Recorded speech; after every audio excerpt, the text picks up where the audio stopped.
Hi guys, my name is Shanika Faye. I just want to share a story with you guys real quick. I was on my way downtown just to read a book and spend time with the Lord, and I saw this little woman, little elderly Hispanic woman, and she was sitting outside the AutoZone Park where they play baseball downtown, and just looked like almost dead. And it just gripped my heart, and I was like, well, I can't leave her like that. I have to do something. I'm not a woman of many resources. I'm a single mom, but I could not leave her like that. And so I turned around and I parked my truck, and I looked in the back of my truck. And all you guys who know me, I keep a lot of stuff in my truck. And I went and got everything I could: oranges, water, banana, just whatever foods I could find in my truck. I just pulled it out because I didn't have any money and any cash to give her. And I took it to her, and she opened her eyes and was just like looking at me like, get away from me. And I was like, I got this for you. And she got up and she leaped at me, grabbing the water out of my hand. And it just hit me. It's like, this woman is hungry. She's cold. She's dehydrated. She needs water. She needs things. And she's literally sitting out here with nothing. And I asked her, I said, are you hungry? Would you like some food? And she was like, yeah, what do you have? And I told her, I can go to TGI Fridays and get you something to eat. I can get you some pasta, wherever you want. And so I went to TGI Friday, got the pasta, ran it back over to her. And meanwhile, I couldn't help but notice all the really affluent people and their big, fancy luxury cars, which is such a blessing. But it's like, there's people dying of hunger, human hunger. In 2016. What a disgrace. That is completely disgraceful. So I took her to the food, and I sat and I cried with her. And I told her I loved her. And I'm praying for her. And oh, how I wished I had so much more. I could have taken her off the street. But I said all that to bring this point up. I don't care who you are. I don't care what color, what background, what you come from. We should take care of our poor and our orphan and our widowed. We should take care of our impoverished and we should really look out for them, the least of these. And just because you feel like you don't have a lot, you're still better off than someone, and you should reach back and give to that person and uplift them and love them and serve them. Your life should be led through service and love. And we're so distracted by social media and who's dating who and why our husband's not showing up or whatever. We're so distracted. But that's just a trick of the enemy to get you from seeing that people are dying and you are the answer.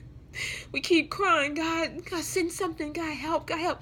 God's like, I sent you to help. And you so focused on social media, you so focused on who's not pursuing you and who's not coming to date you, that you're letting people die in the streets like dogs. And they're not dogs, they're humans. And they deserve someone to love them. And not because of what they've done about merit, but because of the grace of God that lives in you, that lives in me, and is on this planet. He created us to love each other, to serve each other, to live in community. He created us to fulfill each other's needs. It's the whole point of community, the whole point of the church. I don't know if this will help awaken, but I pray to God it will. Because I'm a single mom, and I know the struggle is real sometimes. But you can be the change. You can be the change, baby. You. Someone's waiting on you. While you're sitting still, and you're not doing what you know you ought to do. People are dying because you're not answering the call. You're sitting there playing the victim. And you are being called and claimed victorious in the sight of our God. I know He left you. I know He hurt you. I know all those things really stunk, really sucked, really wasn't fair. But guess what? What if it wasn't for you? What if it was for the people to come after you? What if the suffering was so that you can have a testament, be a testimony for them, that they can make it? If they will only trust and obey and move forward, and no matter what happened, it doesn't matter. What matters is now, right now. The decisions you make right now. That's what matters. You're not responsible for how a person treated you. You're responsible for how you respond. And you're responding by being stagnant, and you letting people die that are waiting for you to walk into your calling through the door that God put on this earth for you. And because you're so bent and so stuck in this rut of hurt and pain and bitterness and resentment, people are dying. And you really need to wake up. Wake up out your sleep. The Lord hasn't given you the spirit of fear, but God has given you the spirit of power, of love, and a sound mind. Claim your spot in life. Claim your spot as a woman. Claim your place as a mother. Lead by example.